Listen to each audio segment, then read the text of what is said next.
Lequel? Allez, la bonne question à se poser, c'est qui va concurrencer le PSG cette année? Quelle équipe va concurrencer les Parisiens? Allez, on va commencer déjà tout de suite par vous dire, bon allez vous abonner, abonnez-vous à Oxma Foot. Demain soir, si tout va bien, on se retrouve pour le match Lille-PSG en live. On se retrouve la semaine prochaine, vous l'avez vu maintenant, ça va être une quotidienne avec mes camarades Adrien et Cyril pour une émission 100% foot. Et là, on se retrouve donc la bonne question, qui va concurrencer le PSG? Mais avant tout, pensez à vous abonner, laissez un pouce bleu, ça fait toujours plaisir pour le travail. Allez, on commence tout de suite. Lequel? Alors lequel? Il n'y en aura pas non plus. Il y a 18 clubs en Ligue 1, il n'y aura pas 17 clubs qui vont concurrencer le PSG. Mais on a par exemple déjà Lens, on a Lille, on a, pourquoi pas, l'OM, on a l'OL, on a Monaco, on a Rennes, on a le Paris FC. Voilà les 7 équipes qui peuvent concurrencer le PSG. Alors on commence par les premiers qui peuvent concurrencer, c'est les Lensois. Les Lensois, auteurs d'une très très bonne saison la saison dernière, où ils méritent amplement leur deuxième place et leur victoire en Coupe de France. Les Lensois ont eu des départs importants.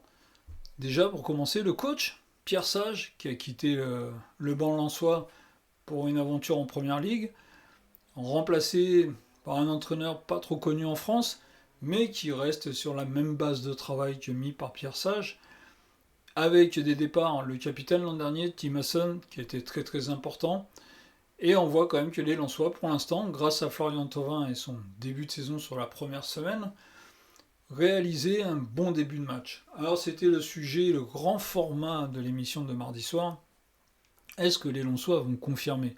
C'est la question qu'on peut se poser. Les Lensois cette année donc ont perdu des joueurs, mais ont encore réussi à faire des recrutements à droite à gauche. On a vu que donc les Lensois, voilà, ça peut encore être une surprise cette année, mais on le sait, la Ligue des Champions va leur prendre des forces.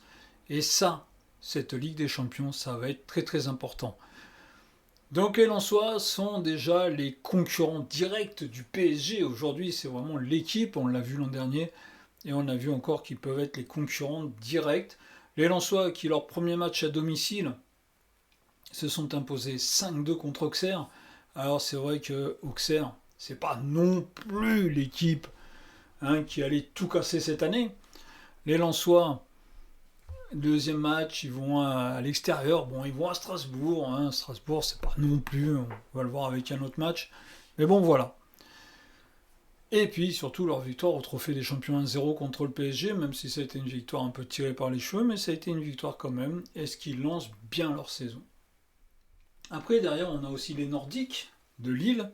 Les Lillois, pareil, qui ont changé de coach. Départ de Bruno Genesio.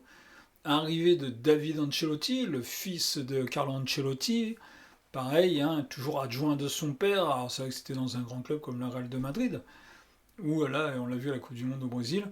Mais là maintenant il arrive, il est tout seul aux commandes.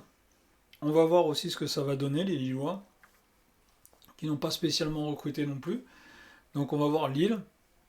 Lille, qui leur premier match en déplacement à Angers se sont imposés 2-0, les Lillois. Les Lillois qui vont rencontrer le Paris Saint-Germain vendredi soir à Lille. Donc voilà, ça devait être déjà un premier sommet pour les Lillois. Donc les Lillois à suivre. Est-ce que ça va être eux? On ne sait pas.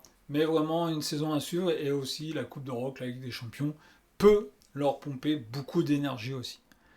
Après on a les Lyonnais, l'Olympique Lyonnais.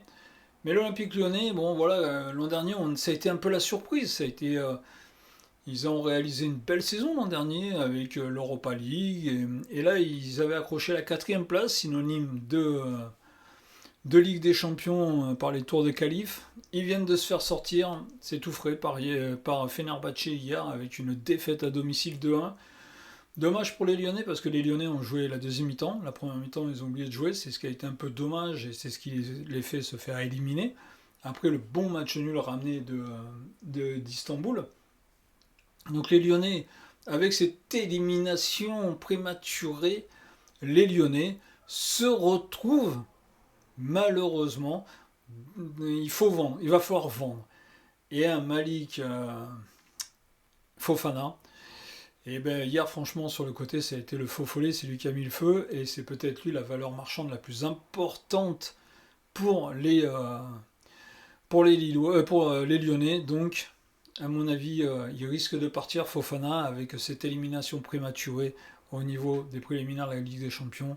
Ça peut peut-être faire mal aux Lillois. Donc on va bien voir avec les Lyonnais plutôt. J'ai du mal, hein. Les Lyonnais qui se sont imposés eux aussi 2-0 à Toulouse en match d'ouverture, qui avait pourtant bien démarré. Après on va aller du côté d'un autre Olympique, l'Olympique de Marseille. Les Marseillais, eh ben eux, ça avance depuis le début. On a Rouli qui est parti, il y a Agüer, il y a Medina, il y a Aubameyang qui était en fin de contrat, voilà, il y a eu pas mal de départs côté Marseillais. Il y a une grosse arrivée, c'est Bruno Genesio. Bruno Genesio qui est un super entraîneur, mais qui semble un peu avoir été surpris par le contexte marseillais d'être obligé de vendre, hein. On en avait assez entendu parler là avec les droits télé qu'il n'y a plus et avec surtout comme Pablo Longoria qui pensait qu'il jouait à Football Manager. Donc beaucoup d'argent ont été dépensés et maintenant il faut récupérer, donc il faut vendre des joueurs. Donc c'est ce qu'ils ont fait, ils ont beaucoup vendu. Et là on va voir un peu maintenant ce que ça va donner. Ça va être une saison, mais avec Bruno Genesio comme coach, ça peut apporter des choses intéressantes, c'est clair. Bruno Genesio qui est un formateur, donc il va être capable de faire jouer des jeunes Marseillais. Donc à voir, l'Olympique de Marseille peut rester quand même un club important du championnat. Les Marseillais qui vont jouer contre Monaco ce week-end. Et les Monégasques, pareil, qui se sont imposés 1-0 en match d'ouverture. Les Monégasques, eux aussi, ils ont perdu des joueurs. Là, ils risquent de perdre Balagoum, ils risquent de perdre Lamine Camara. Ils ont récupéré un super jeune entraîneur hein, avec Felipe. Luis Felipe, qui est vraiment un très très bon entraîneur, un jeune entraîneur qui peut sans doute apporter quelque chose d'énorme à cette équipe de Monaco. Mais c'est clair qu'en vendant des joueurs, ils s'affaiblissent quand même les Monégasques. Donc les Monégasques, pareil, se sont imposés match d'ouverture 1-0. Là, ils vont recevoir Monaco, donc on va voir ils vont recevoir Marseille plutôt. Donc on va voir ce que ça va donner. Mais c'est vrai que Monaco, pareil, un peu dans la même lignée que Marseille, que Lyon. Il y a beaucoup de ventes, obligé de se séparer beaucoup de joueurs. Donc on va voir un peu, hein, ils ont déjà perdu à Cliouche. Donc on va voir un peu tout ça. Qu'est-ce que ça va donner côté monégasque. Les Rennais, le Stade Rennais, eux, on peut presque dire qu'ils font preuve de stabilité avec tous les clubs de devant qui ont changé de coach, à part les Lyonnais. Les Rennais avec Franck Hayes, qui a récupéré l'an dernier, on s'en rappelle, le club qui était pas bien, il les a redressés, on se souvient du magnifique match contre le PSG pour son premier match. Là, premier match de championnat, donc il devait jouer au Parc des Princes contre le PSG, et le match a été inversé. Les Rennais menaient 2-0, ils avaient fait une bonne première mi-temps, et on les voit à la fin du match 2-2, avec la rentrée de Ferran Torres, qui a réussi à faire un doublé, mais les Rennais vont aussi se porter candidats face au PSG.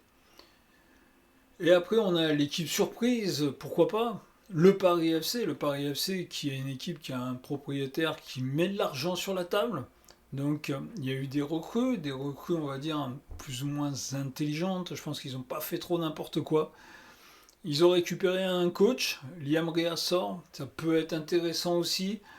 Donc voilà, le Paris FC peut rentrer dans cette catégorie des clubs qui vont enquiquiner le Paris Saint-Germain. N'oublions pas que l'an dernier, en championnat, il s'incline au Parc des Princes de justesse. En Coupe de France, il s'impose face au PSG. Et en championnat, c'est vrai que c'était la dernière journée de championnat, c'est vrai qu'il n'y avait plus rien à jouer pour les Parisiens. Ils se sont quand même imposés 2-1 contre le PSG.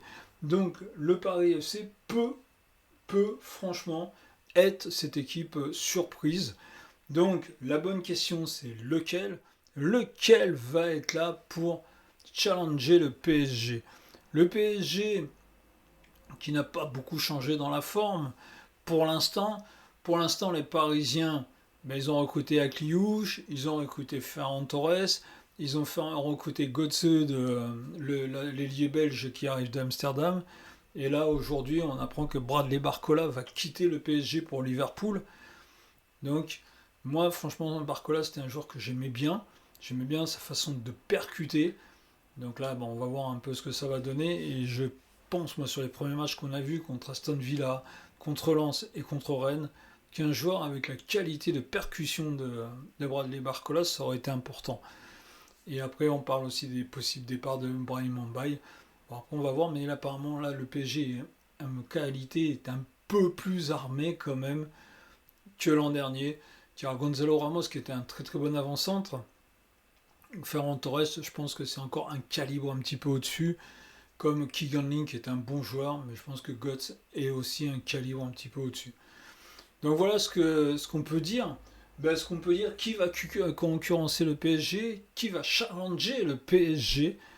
N'hésitez pas, lequel, je le répète, Lens, Lille, Marseille, Monaco, Rennes, le Paris FC, pourquoi pas. Donc Lens, Lille, Marseille, Monaco, Lyon, Rennes et le Paris FC. Laissez-vous en commentaire, dites-moi qui peut challenger le PSG. Moi je vous dis salut et à la prochaine.